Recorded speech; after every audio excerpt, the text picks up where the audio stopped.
states. The WRDW News app on your Roku, Amazon Fire, or Apple TV store.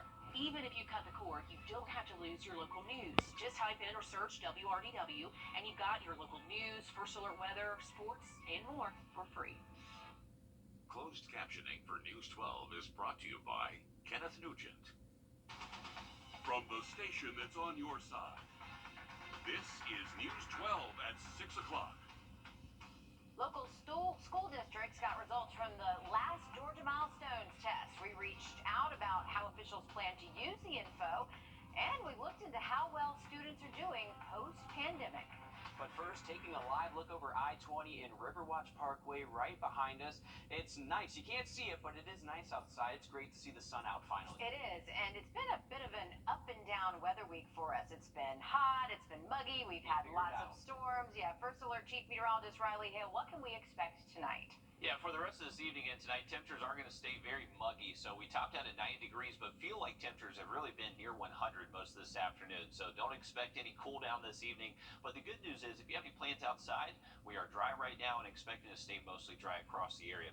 Here's a current view just outside of our Beach Island live eye. You can see some mixture of sun and clouds out there. We're still close to 90 here in Augusta. 89 officially. Feeling like 97 though, so it's just very sticky outside.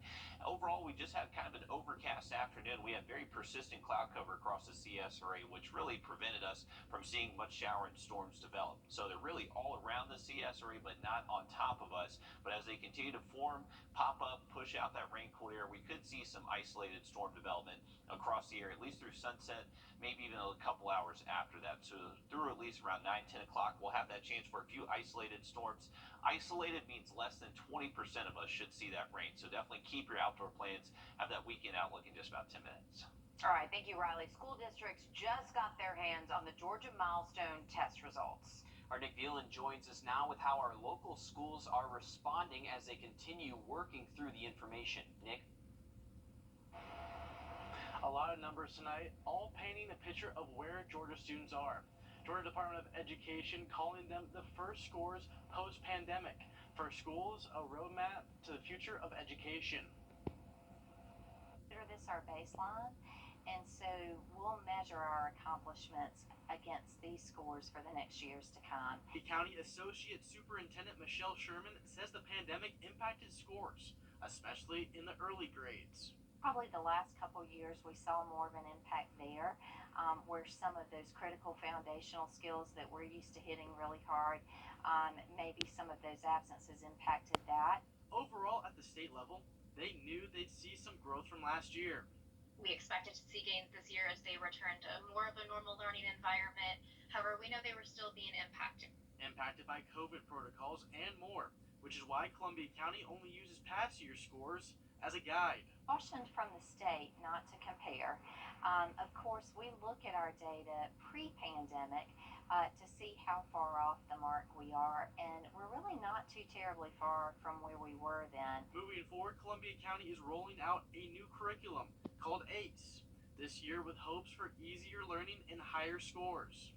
A very user-friendly format to know exactly what to teach. A student's going to know exactly what they need to learn, and a parent's going to be able to look at them and know exactly what they need to do to support learning. Richmond County saw its number increase over last year, which was expected since 2021 scores were low. These new results, though, are down from 2019. The school system released a statement saying its scores are a new baseline to build upon and evaluate student achievement growth. All right, thanks for that, Nick. School leaders aren't the only ones working through the test scores. Our IT reporter, Liz Owens, has been hard at work looking at how third graders in the CSRA are doing with reading standards. Liz, what did you find?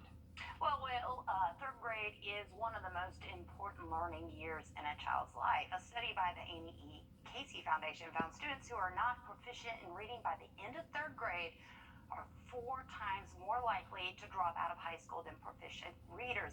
And that's why I decided to focus on third grade test scores for reading. So think about the pandemic shut down schools across the state when they were just going into the first grade, about halfway through their year, a little past that. Now they're about to go into the fourth grade, and test results show many will struggle this coming school year as they transition from learning to read to reading to learn. So here's what I found out. About 36% 36% of third graders across Georgia are not reading on their grade level. That's about a 25% increase over since the pandemic. Now, students in Columbia, Glasscock, and Lincoln counties, all those school districts, they're the only local school districts that I found that have more third graders reading on their level than the state average. Hancock County, if you remember this, I was covering it, one of the hardest hit counties by COVID. That is actually one of the worst. Ranks 8th in the state for the highest number of third graders behind on reading. Richmond County ranks number 24. That's out of 210 school districts across Georgia. Test results show more than half of all third graders in Augusta will enter the 4th grade struggling to read. Now, in both Richmond County and Burke County, I found the number of third graders behind in reading actually grew about 10% over the pandemic. So, again, this is one of the first years that they really have a baseline. We keep saying that, but that's where they know where they can start, what learning was lost over the pandemic, where they need to focus on, and there's going to be a lot of work for our young readers. Certainly a lot of work to do there indeed, Liz. Thanks for that. Former Wagner Fire Chief Mark Wrdw filed a defamation lawsuit against Mayor Michael Miller, claiming the mayor made false negative statements against him. Now, Wrdw was fired back in 2020 after more than 40 years with the volunteer fire department. After that, there was a mass resignation in the department. The lawsuit claims there was an executive session during the town hall meeting in November 2020. Wrdw claims immediately after the meeting, the council voted to relieve officers of their duties. The Burke County Sheriff's Office says they've made another arrest in the murder of Simon Powell. It comes after search efforts at 2 separate ponds over the last couple of weeks. Now deputies say they are draining a pond after divers weren't able to find any evidence. Authorities say 39-year-old Mitchell Lambert from Waynesboro was arrested yesterday. They are charging him with murder, kidnapping, and armed robbery. He was arrested by U.S. Marshals and taken to the Forsyth County Jail. He has since been transferred to the Burke County Detention Center. At one farm in Trenton, it's not the health of the crops, but the health of the workers that was the focus of today. Costa Layman has partnered with Augusta University since 2005, making sure workers who couldn't get medical care would have the care come to them. Our Sydney Hood was out there. At Costa Layman Farms, the plants are growing, and so is the access to healthcare services. To be able to be back and give them the full service approach is great. For the first time in 2 years, Augusta University nursing students are on site, giving farm workers the healthcare access they may not regularly have. We want a healthy workforce, we want healthy individuals in our families and communities, and being able to provide these services, we can help promote that. Nursing students offered various services, including blood pressure checks, vision screenings, and dental exams. They just might think that they have a headache or not feeling well, but really it could be something more serious, and we can provide them with the necessary resources to be able to address that problem. Students are learning how to help their community, while the community is learning about the healthcare services available to them. This event supplies them with not only their vitals and different resources like to respiratory, physical therapy, but referrals outside to free clinics and providing them with the necessary resources while they're here to be able to take care of themselves. In Trenton, Sydney Hood, on your side. Thanks for that, Sydney. As families get started on back-to-school shopping, the community is holding some back-to-school supply drives tomorrow. The Augusta Boxing Club on Walton Way is holding a book bag drive from 9 to noon. Then at 10, the Augusta Worship Center on Mike Paget Highway is hosting a backpack giveaway. Then in North Augusta, there is a back-to-school supply drive at the Cornerstone Apostolate Church. That starts at 10 and goes until 1. Riley? Well, a lot of us are currently dry and looking to stay mostly dry across the region into this evening. Update on radar and that weekend outlook just after the break. Looking to be in the upper 90s.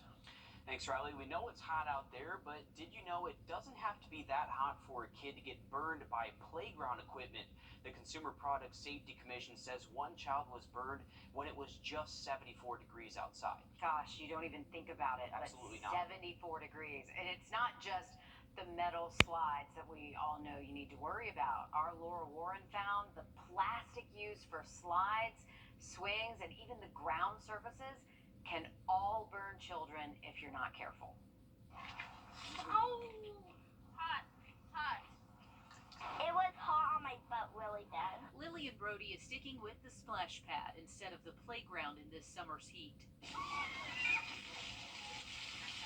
Much like sisters Irene and Olivia. I don't see a lot of kids out here on the playground. Why do you think that is?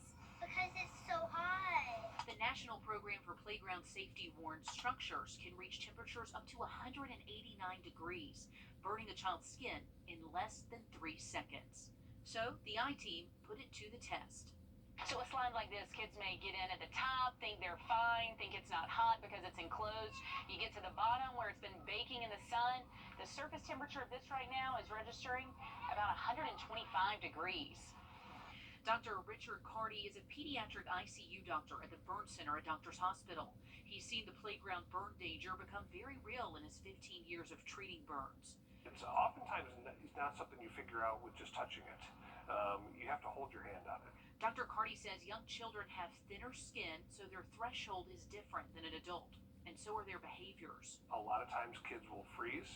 When something is uncomfortable, they tend to stop moving, no matter what they're doing, which then prolongs the contact with the hot surface.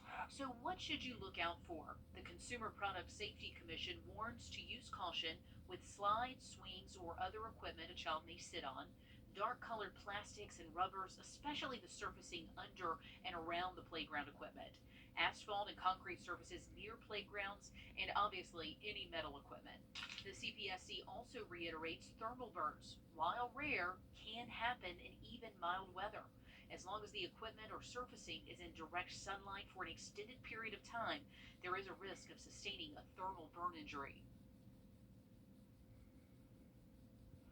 So what about the beach? One lifeguard in Tybee Island told our sister station he's seen people with first and second degree burns on their feet from walking barefoot on the sand there. So make sure you have your shoes or the sand has recently been touched by the water there. Yeah, and another mom hack, keep outdoor playtime in high temperatures under an hour. And keep in mind, irritability is a sign of dehydration. And I don't know about you, but when you're at the beach, turn your flip-flops over, because when the sun bakes the top of them, it can hurt your feet. But if you turn them upside down, at least the sun is baking the bottom of them, you won't not get that the top initial of them. burn as well. Right. So there's something you don't think about. There's another mom hack that I learned the hard way when my kids stepped in a hot shoe. Perfect. There you go. Useful tools. Yeah.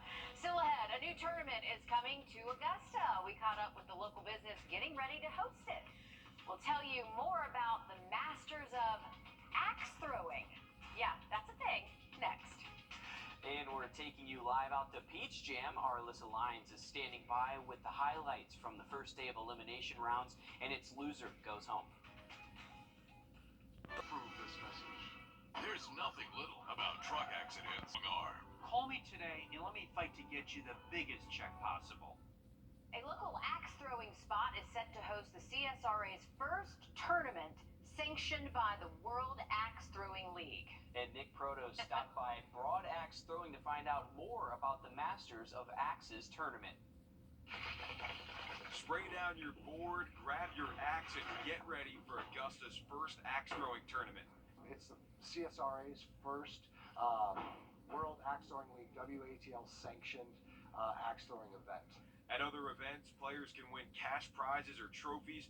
At Broad Axe Throwing, they win those too, but the grand prize is something with a little more Augusta flavor. The coveted jacket, which instead of being, the famous Augusta green jacket, we've got a plaid jacket, much like this buffalo plaid, to give away to the winner. Mikkel and I decided to see if we had what it takes to take home the coveted plaid jacket.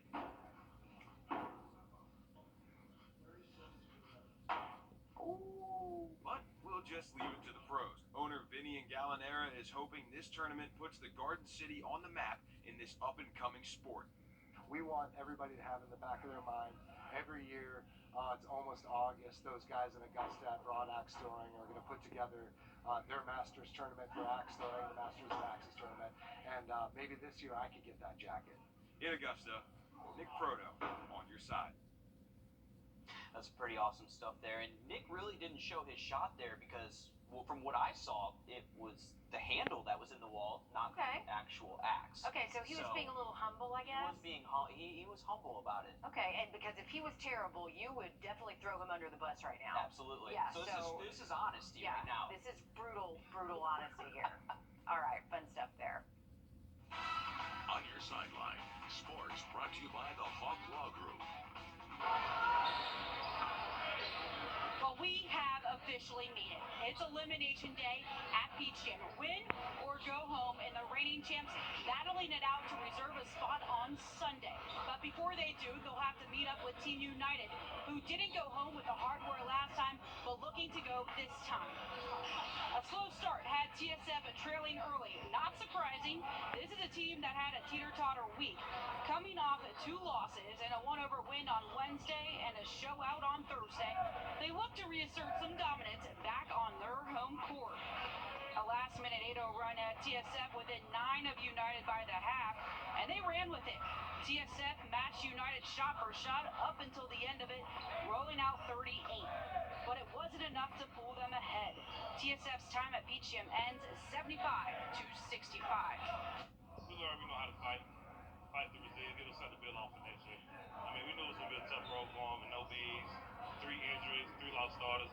But we came out and still did the best of our abilities. It's not going to be easy, and we beat that team twice, and we all know it's hard to beat a team 3 times.